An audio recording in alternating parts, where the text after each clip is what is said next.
B2 bomber এটা কোনো সাধারণ যুদ্ধবিমান না। এটা বানানো হয়েছে পৃথিবীর যে কোনো প্রান্তে গোপনে হামলা চালানোর জন্য। আর সবচেয়ে ভয়ঙ্কর ব্যাপার, এই বিমানকে আপনি চোখেও দেখতে পারবেন না, রাডারেও ধরা পড়বে না।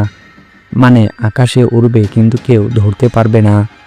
আমেরিকার তৈরি করা এই বিমানের কাজ শত্রু দেশকে একদম না জানিয়ে নিঃশব্দে গিয়ে হামলা চালানো। এই বিমানের ডিজাইন এমনভাবে করা হয়েছে যাতে এটি শত্রুদের রাডারে ধরা না পড়ে। এর ডিজাইন ঈগল পাখির ডিজাইন থেকে করা হয়েছে।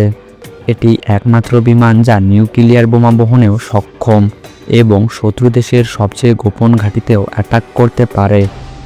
এই বিমানের ডিজাইন দেখতে একদম ত্রিভুজ আকৃতির, কোনো রকমের লেজ বা পাখা নেই। এ কারণেই রাডার বুঝতে পারে না এটা একটি বিমান। এর একটা মাত্র বিমান যদি কোনো শহরে হামলা চালায় তাহলে সেই শহরটা মাত্র কয়েক মিনিটের মধ্যে মানচিত্র থেকে মুছে যাবে। আর যদি একসাথে 3 থেকে 4টা আকাশে উঠে তাহলে বুঝে নিতে হবে পৃথিবীর শেষ সময় শুরু হয়ে গিয়েছে। কারণ একটা B2 বোম্বার 18 থেকে 20 টন বোমা বহন করতে পারে। এর মধ্যে পারমাণবিক অস্ত্রও থাকে। এই বিমানের টপ স্পিড হলো প্রায় 1010 কিলোমিটার প্রতি ঘন্টায়। আর এই বিমানটি মাটি থেকে প্রায় 5000 ফুট উচ্চতায় উঠতে পারে।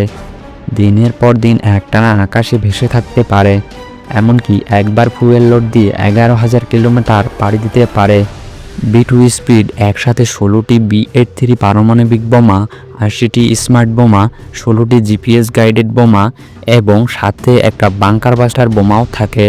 এটা হলো বাংকার ফাটানো বোমা, যা মাটির 200 ফুট নিচে থাকা গোপন ঘাঁটিও ধ্বংস করে দিতে পারে। এই বিমানকে ধরার মতো প্রযুক্তি এখনও পৃথিবীর হাতে নেই। এটা স্টেলথ প্রযুক্তি ব্যবহার করে, মানে এই বিমান কোনো রাডারে ধরা পড়ে না।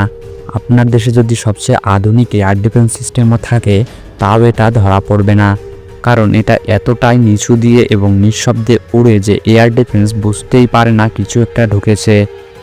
আর সবচেয়ে বড় কথা, এটা কখনো সরাসরি খোলা জায়গা দিয়ে ঢোকে না। এটা আসে দুর্বল পয়েন্ট দিয়ে, পাহাড় ঘুরে, সমুদ্র পেরিয়ে।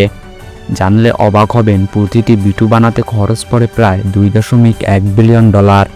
মানে একটি বিমান বানাতে যে খরচ লাগে সেই টাকায় আপনি একটি ছোট দেশ চালাতে পারবেন, তাও কয়েক বছর। এই বিমান চালাতে লাগে 2 জন পাইলট, কিন্তু এটা চালানো এতটাই কঠিন যে পাইলটদের বছরের পর বছর ট্রেনিং নিতে হয়।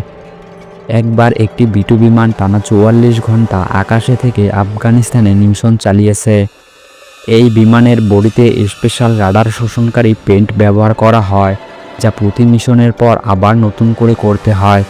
B2 স্পিড কোনো সাধারণ যুদ্ধ বিমান না, এটা এক ধরনের উড়ন্ত সতর্ক বার্তা। আমেরিকা যখন এটাকে আকাশে উড়ায় তার মানে একটাই, বিশ্বের কোথাও না কোথাও এটা গোপন মিশন চালাতে যাচ্ছে। F-22 জার্পটর হলো আমেরিকার তৈরি করা 5ম প্রজন্মের স্টেলথ ফাইটার জেট। এটা কয়েক বছর ধরে আকাশে রাজত্ব করে চলেছে। এমনকি আকাশে থাকা শত্রু ফাইটার জেটগুলো যখন বুঝতে পারে F-22 এসেছে তখনই তারা ফিরে যেতে বাধ্য হয়। এটাকে এমনভাবে ডিজাইন করা হয়েছে যাতে এটাকে রাডার ধরা না যায়। এই জেটের গতি শুনলে আপনি অবাক হবেন। এর টপ স্পিড প্রতি ঘন্টায় প্রায় 2410 কিলোমিটার। এর ভিতরে air two air missile, guided missile, machine gun যেটা প্রতি মিনিটে 6000 রাউন্ড গুলি ছুড়তে পারে, JDAM স্মার্ট বোমা, এমনকি ব্যালিস্টিক মিসাইলও থাকে। একটা F-22 চালানো শেখার জন্য একজন পাইলটকে বছরে প্রায় 1000 ঘন্টা ট্রেনিং নিতে হয়। এই জেটের দাম শুনলে আপনি চমকে যাবেন। প্রতিটি F-22 জার্পটার বানাতে খরচ পড়ে $335 মিলিয়ন, মানে প্রায় 3500 কোটি টাকা। আফগানিস্তান, সিরিয়া, ইরাক প্রতিটি বড় মিশনে F-22 ব্যবহৃত হয়েছে। F-22 জার্পটার শুধু একটা যুদ্ধবিমান নয়, এটা গতির দিক থেকে, অস্ত্রের দিক থেকে, কৌশলের দিক থেকে কিংবা ভয় দেখানোর দিক থেকে এখনও বিশ্বের সবচেয়ে আধুনিক ও ভয়ঙ্কর ফাইটার জেট। তো এই ছিল আজকের ভিডিওটি ভালো লাগলে লাইক দিন, কমেন্ট করুন, শেয়ার করুন আপনার বন্ধুদের সাথে। আরও এমন রহস্যময় ভিডিও পেতে চাইলে সাবস্ক্রাইব করুন আমাদের চ্যানেল। ধন্যবাদ।